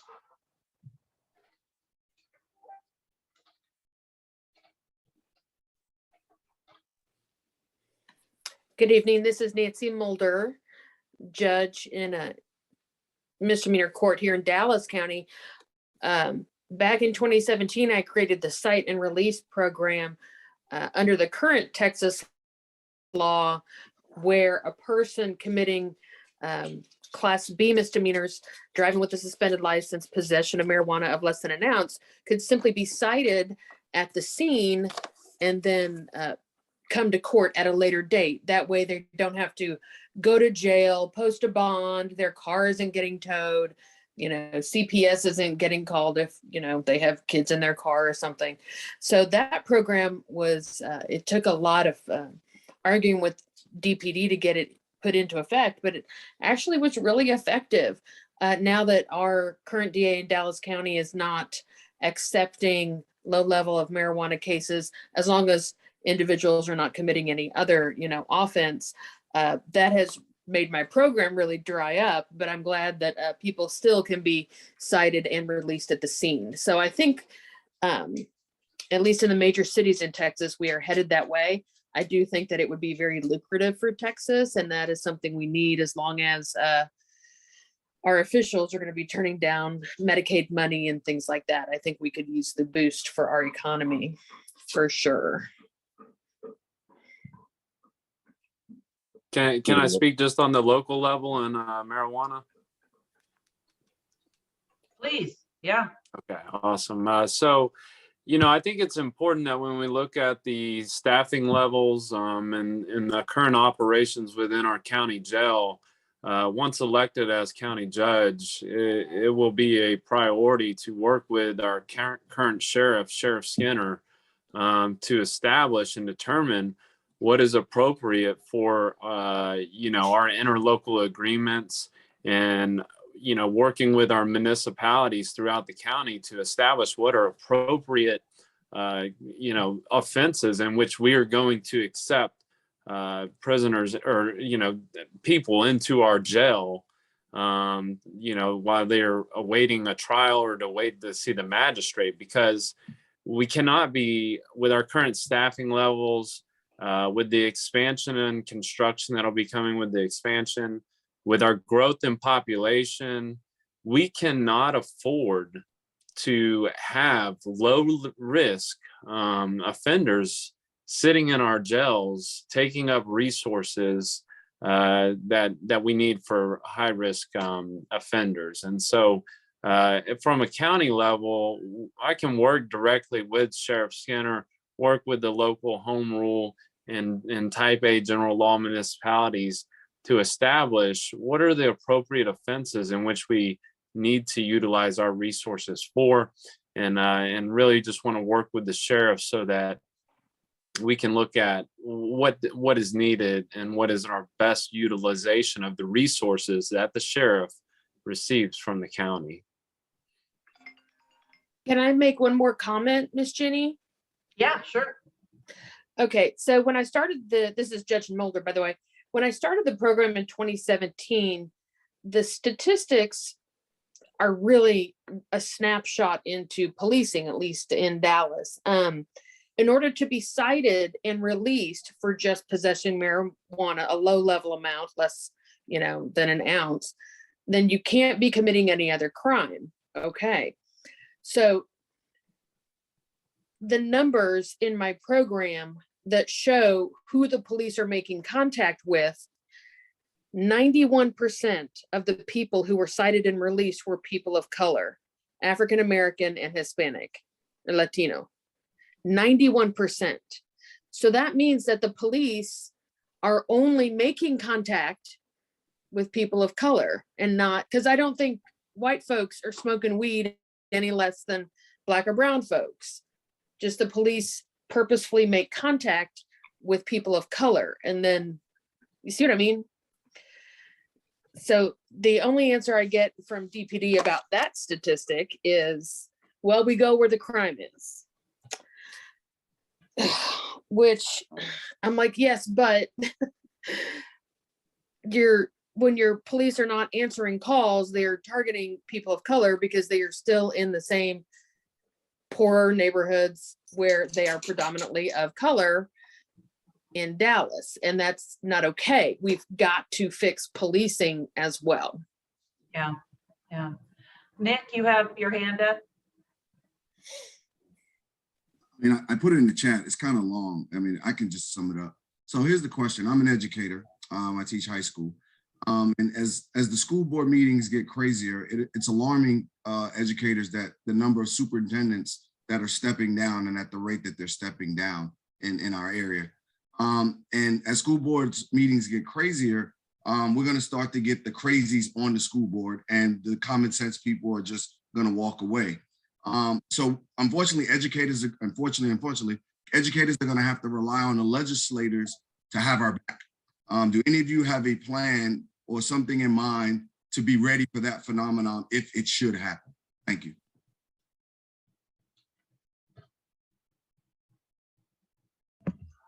Yeah, I'm happy to take this. So I grew up in public education. I went to Rockwell ISD public schools, and I have a lot of experience with all of the good parts of public education, and I have a lot of experience now.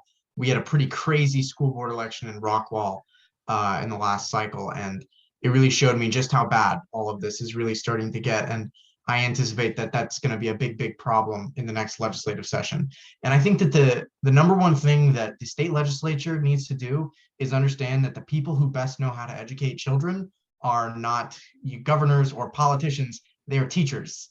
They're the people that are in the room every single day with those students. I know it should be common sense, right? Everybody's nodding their head and agreeing with me. And this is the kind of room that I can say that in without any sort of backlash. But it's the truth. The people who know what's best for students are teachers, and we need to give them the ability, the opportunity, and frankly, the payment that they deserve to continue to teach our students to the quality that we expect from them. I also think that it's important that our state legislature doesn't make it harder for teachers to teach their students.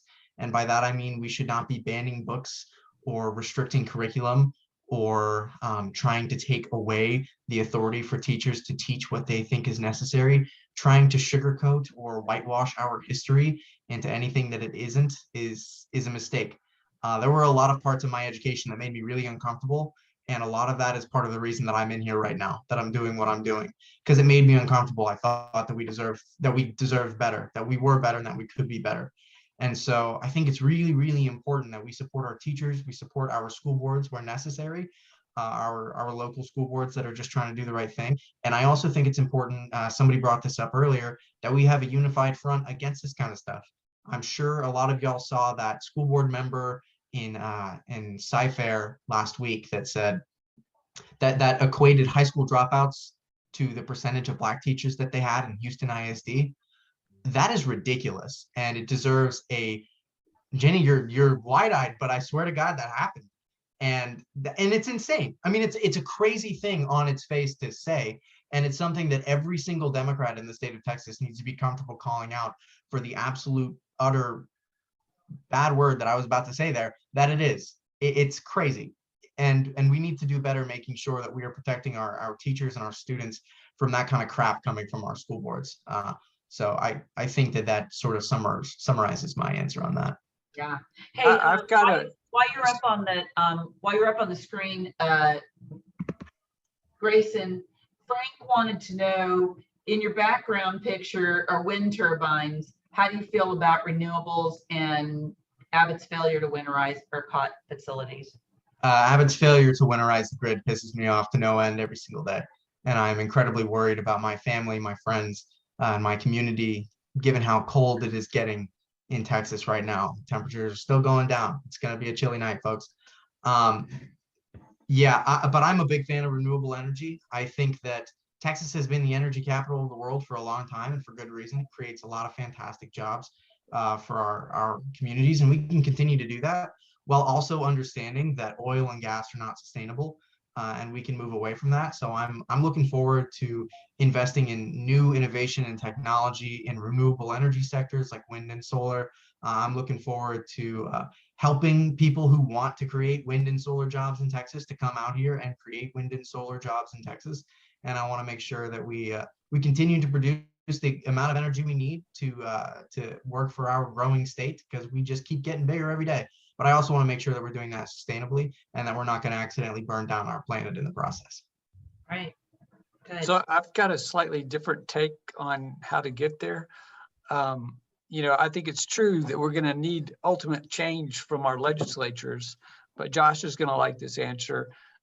If we can start making changes at the county level, that say in Dallas County, the 500,000 registered voters who are not voting can actually see that we're making a difference in their everyday lives, then perhaps we can finally start turning the tide on statewide races and electing more state legislatures so that we can address some of these problems in a more long-term fashion. So once again, I noticed, we didn't really talk about, Dallas County, Dallas College has an early childhood education program that I think could be the basis for expanding or at least developing public childcare, which also would help with the homelessness. The more expenses that we can cover with public services, the more likely we're going to keep people off the streets. Nancy, you have your hand up. Is that hanging on, or do you have something you want to say?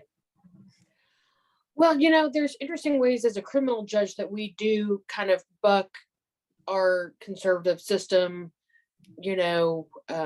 with the emergency orders over the last year and a half. And then the governor decided he didn't want anybody let out of jail. Well, we have bail hearings when someone's in jail within 48 hours of them being booked in. And my position has been, after the hearing, if I decide to let someone out with whatever conditions, then my opinion is then the governor can sue me if he wants to. So we're going to do what we think is right as judges. So that's just one thing that we do. Collin, you had a question for Nancy. Yeah, I do. Thanks. So thank you, Judge. I'm sorry to go back to it. I wanted to know, I appreciate the program that you have for the cite and release. But I do want to know your opinions about just non-enforcement policies when it comes to policing. I know, because the idea that the Texas legislature is going to do anything about our drug laws just seems at this point like a far off dream. So I wonder what your opinions are on non-enforcement. Totally. Well, I don't think that's going to happen. I think, unfortunately, there's too much of a gap between what the police think about law and rules and how people should follow them and what the public thinks. What does happen is you have elected officials like DAs who won't prosecute certain cases. And even for those who do, in the major cities, we have so many diversion programs for people to go through so that they don't end up with a conviction on the record. Of course, you have to have a stable home environment, and of course have to pay for it. They don't do it for free, unfortunately. But as far as non-enforcement, I think we can get away with it for your class A and B misdemeanor drugs, like alprazolam is another one, like marijuana. I think a DA could get away with doing that, but if a local DA stopped prosecuting for cocaine or heroin, I think they'd be in big trouble. Sure. Thank you very much. Sure. Can I ask one more follow-up? Well, not a follow-up question, an unrelated question to just everybody that's running. With the gerrymandering that's been going on, and especially how the 2022 map is shaking up, it looks very difficult. And I'm just wondering what the people that are running right now, what your strategy is to try to overcome these, pretty big challenges that we're facing.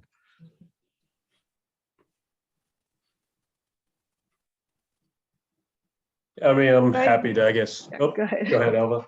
If you wanna. Well, I don't have a primary opponent.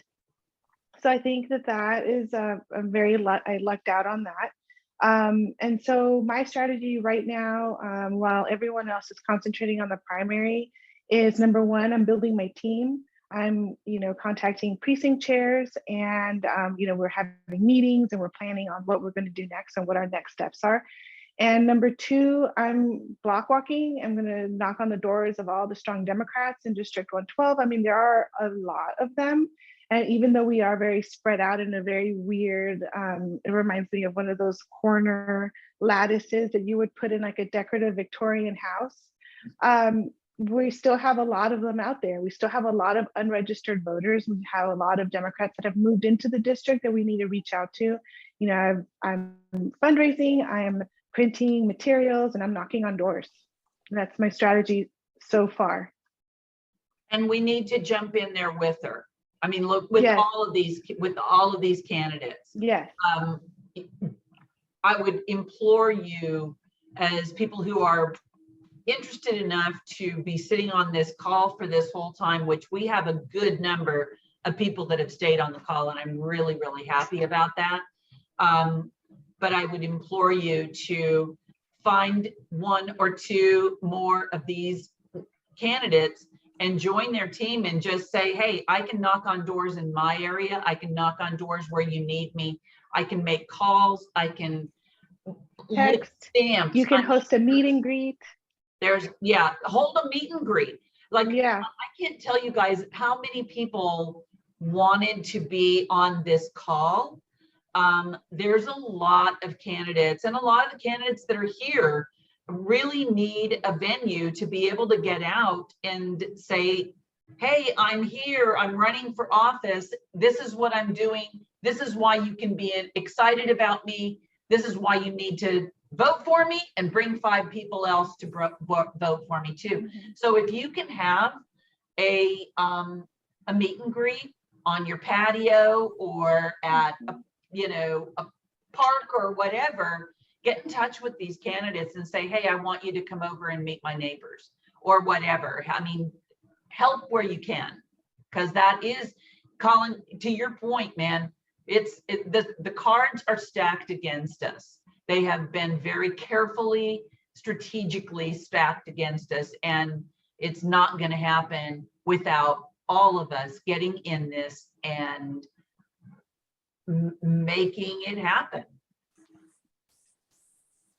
Yeah, Derek, absolutely. say something. Yes, and absolutely. I mean, everything that has been said as far as the infrastructure, the ground game, canvassing, getting out where people are and talking with them, something that Beto O'Rourke does, so fantastically in all his efforts to register voters and do that is so critical.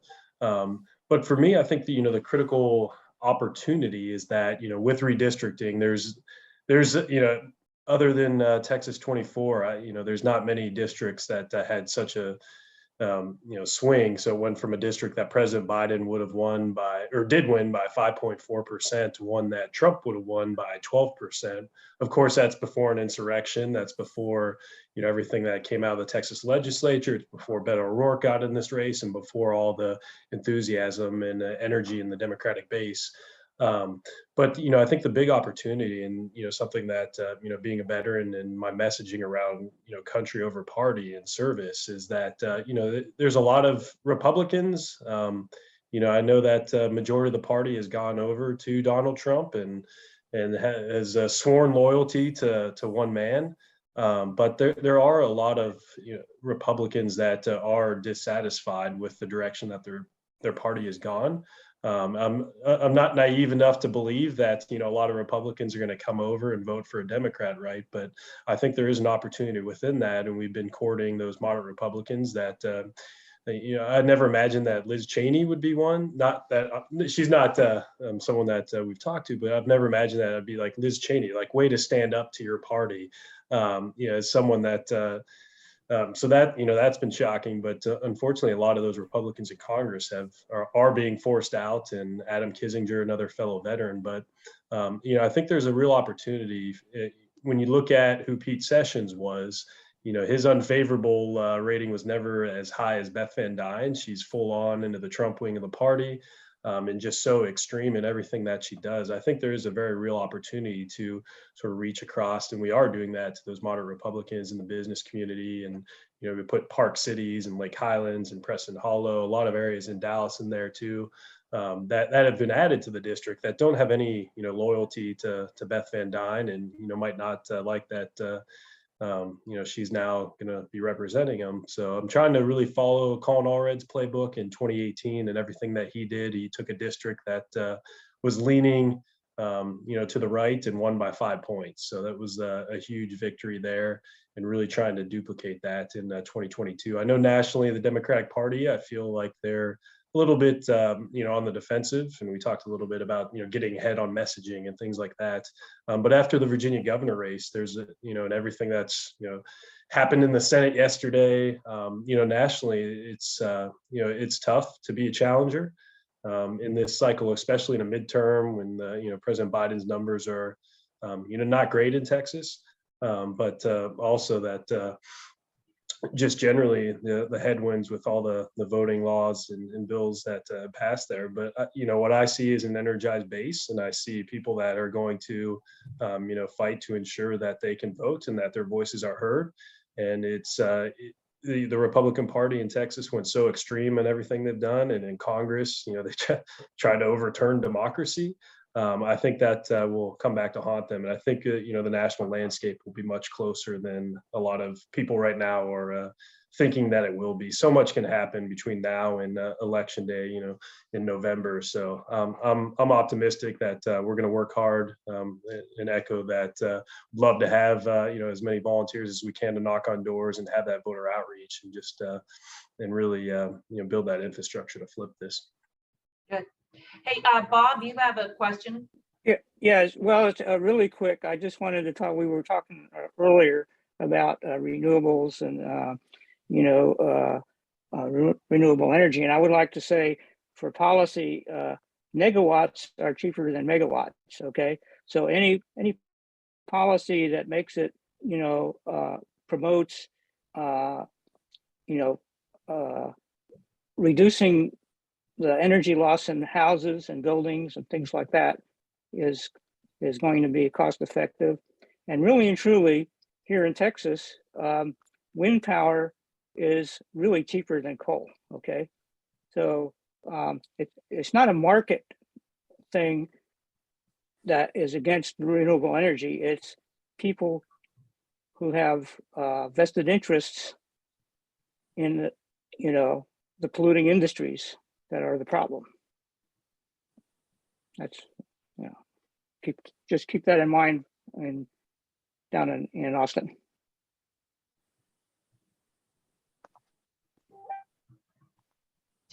Tom, you had something to say? Sure. My race is a little bit different than the rest of you. Some of you overlap my district, but we have the opposite problem. We are now have a favorable Democratic seat in front of us. So the primary is the most important part of our race right now. And to that effect, we have been out working really hard to get as much precinct chair support as we can all throughout the district. And luckily, many of the precinct chairs have been working with me since 2017 when we got Collin Allred elected. And so we've had really great support throughout the district. So we are trying our very best to kind of echo Josh in his race to put an emphasis on what county government can do for us right now, right here, while we're waiting to finally turn some state races so that we have a Democratic majority down there. But we need to make sure that we expand our public health services. Affordable housing was touched on, lack of affordable housing leads to homelessness.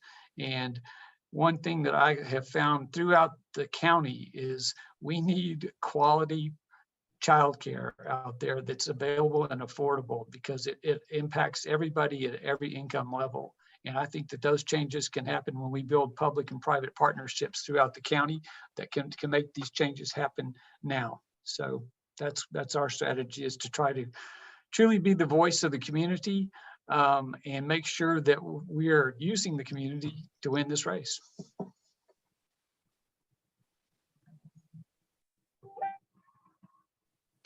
Jackie, you have something to say? Yeah, first of all, I just want to thank you all for this incredible call. I mean, if someone was listening to the recording or in any way thinking, what state are they from? They probably wouldn't have picked Texas. This is an incredible call with incredible. Jackie, you're on mute. Oh my goodness. No, you're not. I can hear you. I can hear you. You're fine. I'm so sorry. It's my computer. Then I could hear everybody except Jackie. Weird. Oh, okay. Can you still hear me? Am I okay? Okay, but here's my question. When we were talking about more voters, I mean, we have so many unregistered voters, and we know that's what Beto's great at, and we have to be great at it too. But Texas is known for its war on women. And that's what we're talking about. And people aren't voting, even though the local elections and local issues are what affect their lives. They're voting on immigration walls and abortion. And we have to be able to connect our local issues to those issues and bring in those people. And Elva, I know for sure, because I spent a very long 2 days on an hour call with your opponent, Angie, and it was very difficult. She felt like her one thing that she did for women was to get sanitary napkins in high school bathrooms for girls. I don't know why she thought that was such a big deal, but she was very proud of it and told us about it.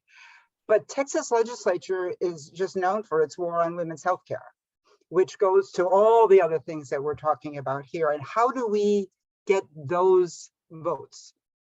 The votes that really make a difference to our women in this state. I'll leave it open to anybody. Yeah, I mean, it's, something that has been just so tragic is to hear all the stories in Texas, around Planned Parenthood. And, there's stories of just young girls going in because a condom broke and they're scheduling an abortion because they don't know within a 6-week period if they're going to be pregnant or not. Heard a story of a young, I believe she was 16 years old.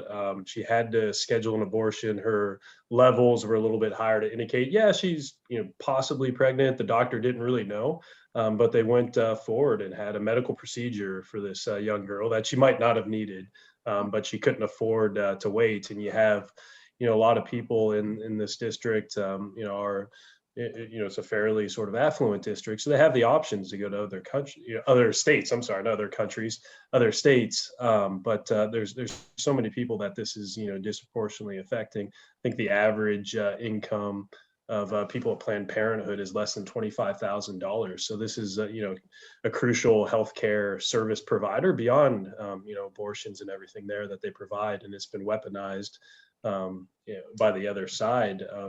So I think, just telling the stories, I think, of the heartbreak that we're seeing in Texas and tying that back, like all these policies that are being passed at the state level and, the federal, I talked about how the Supreme Court just is not doing anything to stop this either, because it's, gone further just into partisan politics over, just looking at the constitutional rights and stare decisis and the cases that came before it. So, that's what I'm trying to do out there is just, tell those stories and the real impact in beyond women's health, just the kitchen table issues and how these policies and the failed policies are really affecting people, and people are, really struggling, and, we need to do a better job. I'm going to jump in.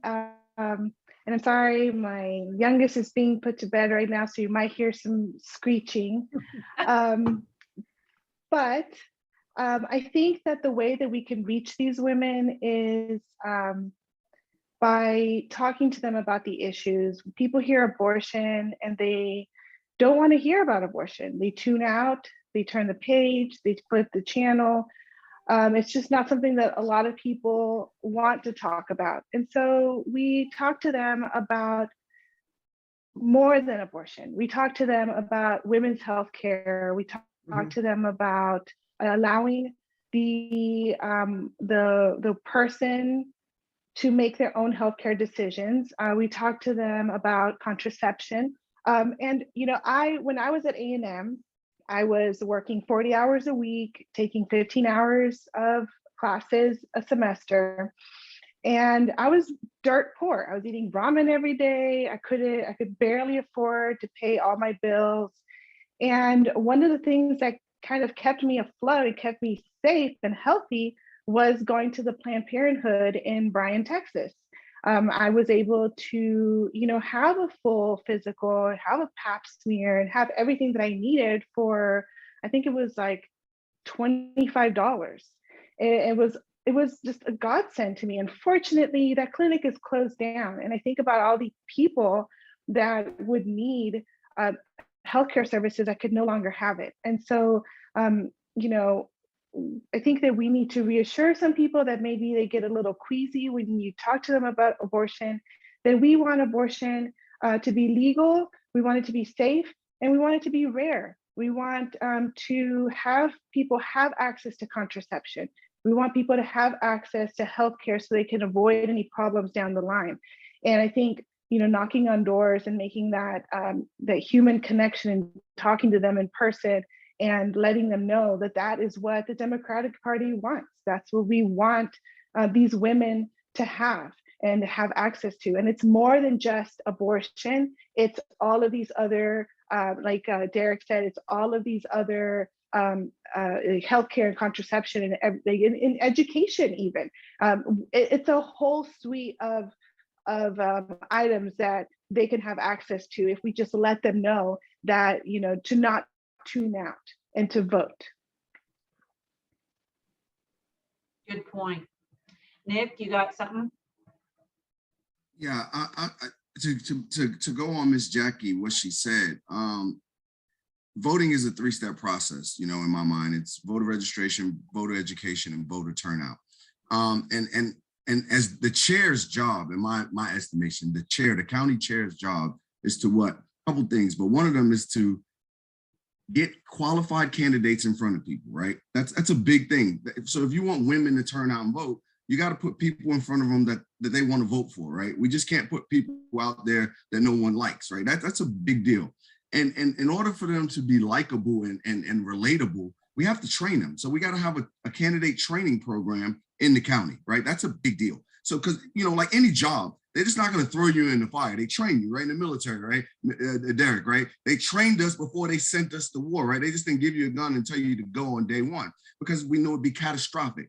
And what we're doing now, and it's not just this county, in a lot of counties, we're sending candidates out there who are not trained and ready to go against the enemy who's on the other side, who's waging a war. This is a war we're in, right? So we got to train them. We got to have a candidate development training that's going to get candidates ready to go out there and be presentable in front of our voters. So we got to, that's a big deal to me. You got to get them out there so they know. So Jackie will go, hey, I like Derrik. Derrik's my guy because he said this and he did this. Not I'm Derrik and I approve this message, not picking on you, Derrik. But that's a big deal. And that starts at the chair level. Because remember, all politics are local.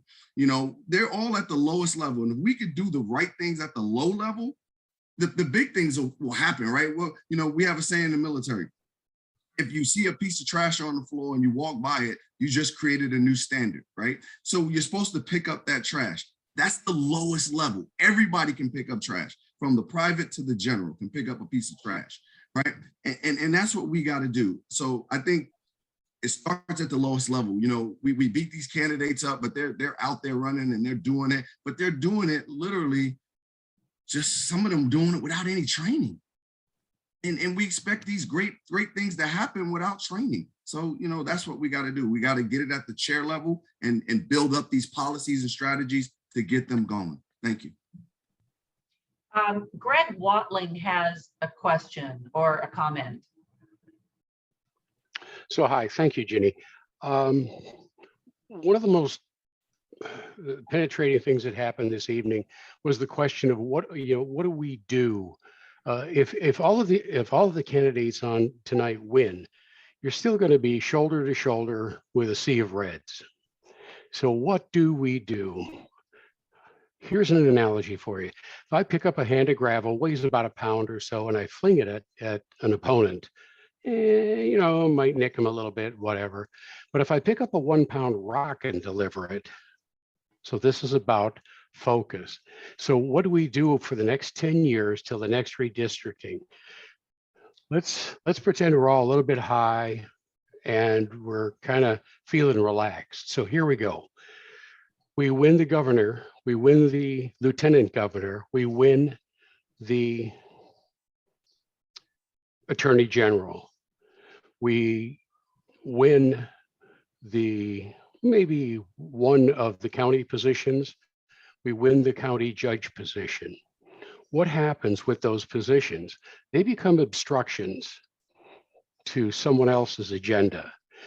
My point in all this, and I'm probably not making it adequately, is it's about focus, not about scattered. It's about focus. Where can we make the biggest difference to make it the most difficult? Right now, why is Mr. Biden's agenda being undone? It's obstruction.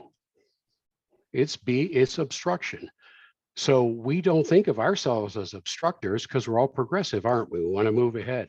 I'm sorry, the battle for most of the next 10 years is going to be won on being obstructive and delivering a little at a time on progressive values. So I just offer that for the group, and I wonder if the candidates feel that in any way or not. Thank you for listening. Thanks, Greg. Anybody got some response for that? I guess you said it all. Yeah, I mean, I guess definitely agree, you know, as far as at the federal level, everything that we're seeing. I guess the unfortunate thing is that, you know, with the complex problems that this country faces, we truly do need bipartisan solutions, but it's extremely difficult when you don't have a party by and large, even on the same, admit to the same facts and just in an alternative reality. So it's hard to find bipartisan solutions, but we need to, you know, we need to elect more leaders that can reach across that aisle and get there. And, you know, I think, you know, in the next 10 years and everything that we build on, you know, it starts really in my mind with precinct chairs. So if you're in a precinct that doesn't have a precinct chair, you know, sign up, join. You know, it's a huge opportunity to go out and, you know, deliver that democratic message and let people know, like in some parts of the county, you know, they might not know that there's that many Democrats. You know, I find I'm going into, you know, parts of Collin Allred's old district that people are like, oh, I don't know if there's many Democrats in there. I'm like, well, you know, I'm only talking to the people that have voted in the last 2 primaries. That's who I'm knocking on doors today. And there's a lot more dots on this map to indicate, hey, this is a Democratic primary voter than you would think. So, you know, just really, I think uniting and building that from the ground up. It starts at that local level. It starts with, you know, the county chair and the precinct chairs, and we continue to build there to when we just are able to flip this thing and pass policies that get this country back on the right path. Right.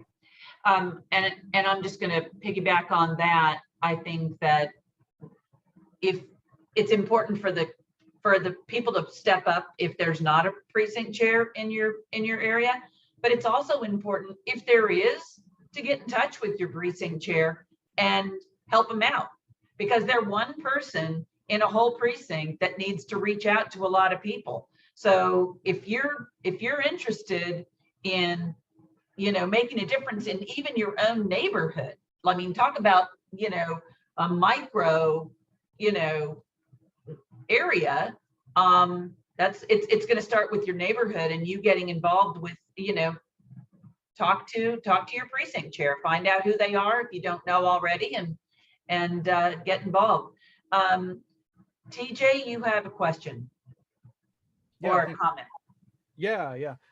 It's really kind of about, Derek brought up the Virginia gubernatorial race. And, you know, in that election, there was all this post-election analysis of basically like, how did Youngkin win it? How did he do it?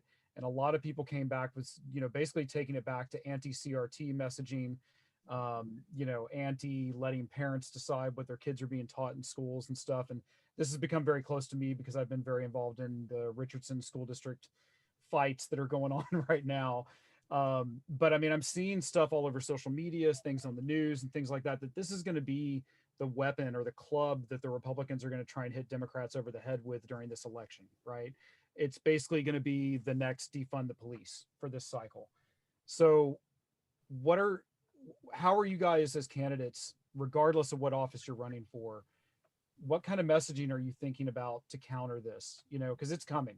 I mean, they've clearly and openly announced that this is their strategy this year, and they saw it work in Virginia, and they think it's going to work, you know, in the midterms. So I'm just curious to hear how, you know, when they start trying to hang that around your neck, like how you're going to fight that. Yeah, I think if I can, thanks for your question, TJ. At the county level, it's imperative that we have leadership at the top that sets the right example for elected leaders, appointed leaders, and just people in positions that are supposed to be serving of others. You know, and as we set that right example, we make we set the example for what is actually acceptable. And so when we look specifically at, you're involved in, so what occurred with Dr. Stone and the resignations that we've seen, This is not just, I had a conversation with Ms. McKinney, trustee, ISD this last week. It's imperative that we set the right example. And we also, that's not good enough though. We've got to call out when we see this bad stuff going on. And we've got to, as people in positions of elected leaders and people of authority, we've got to say this is wrong. And we've got to point that out. And I think the way that we counter it, or my strategy in countering it and ensuring that it's electable is not succumbing to it. And me at the local level, it's different because I'm running on policy, I'm running on platform, I'm running on principles, I'm running on establishing an operationally sound government that is respectful of all people. And that's the type of example that we're gonna set. And so when you set that example up at the top, it makes the mayor feel a little bit better when he calls somebody out, or it makes that superintendent that's been put in that position a little bit better because, and now the superintendent, now the president set the example. So now the trustees, now the board's following suit, and I think it really comes down to setting an example and really just not succumbing to and sticking to your policies for our campaign is how we're gonna, because we're gonna have to do it out in the rural areas. We've got to win rural areas in Collin County to win the judge. So if you're in Collin County and you want to win the judge, we got to win rural areas. So it is imperative that we were able to do this. Yeah. Great question. Tom, you had your hand up for a long time, and then I'm going to get to David. I think that was really, I've probably spoken about what I was raised my hand about, but I would follow up with that and say, if you're going to represent the community voice as an elected official, you got to keep going out into the community. I've been to too many events over the past 5 years where I do not see one elected official anywhere. And how are you going to stay in touch with what's really going on in your community if you don't continue to go out there and, like Josh said, support the community in your everyday tenure as an elected official? So, that's a promise that's easy for me to make. I don't see my life changing one bit pre-election to post-election. I'm going to continue being out in the community because that's how I really find what issues matter the most and how they affect their everyday lives. And that's what this is supposed to be about, is kind of making all of the lives in Dallas County or the North Texas region better. Thank you. David? You're muted, David. There you go. Not muted now. Good comments by all the previous speakers. I want to circle back to something that Greg mentioned, about winning some races here and there, particularly a county race. And believe it or not, the Collin County is one of our most winnable races because Collin County is on the verge of turning blue just from natural demographic changes and changes in our electorate. And unlike the congressional districts and the other districts, they couldn't add red counties or otherwise gerrymander the county. They are stuck with the county boundaries as is. So we've got a combination of a really bad incumbent. You and Josh made the case for that, along with a county that's close to partisan parity. And it's important that you select a good candidate. You've heard from Josh this evening, but I hope you'll be able to hear more from me in a future meeting of this group. And in the meantime, for those of you who don't know me, there are plenty of opportunities to get to know me. But again, the bottom line is it is winnable, and when you'll elect a new county judge, there will be Republican incumbent commissioners. That new county judge will have to work across the aisle, if you like, and that could set a great example for a return to nonpartisanship in our state legislature and elsewhere. Thank you. Thank you. Well, Thank hey, you. we're at almost 15 minutes past the time that we were going to stay on tonight. I was wondering whether we were going to make it to 8:30, but look at this. We got a good conversation going and got to hear from a lot of people tonight. And I am really pleased that at 8:45, we still have 30 people on the call. We really had a great group here tonight, you guys. You got to have a lot of people to listen to your very salient points, and I appreciate all of you being here tonight. I appreciate all of the participants staying long enough to get to the end and hear from David again. And we will look forward. Our next meeting is going to be on February 3rd, and we hope that it's going to be in person, but we're going to have to play it by ear. But if it's like this again and we have a good conversation, I think this was a really great meeting, and I think that you guys all did a good job of participating and answering the questions, and I appreciate so much our candidates that were featured tonight.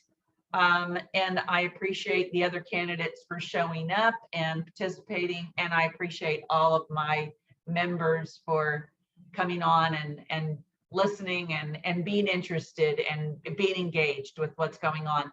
So there's lots, like David said, lots of opportunities to get out there and meet people, and really hope that you guys will be looking for those, and we'll be putting them up there. So if anybody has anything else to close with, jump in. Otherwise, we'll see you in 2 weeks. I just wanted to say thank you. Yes. Thank you, Jenny. Thank you, Rad Board. This was a wonderful event. Thank you so much. Thank you, Jill. Thank you. Always love seeing you.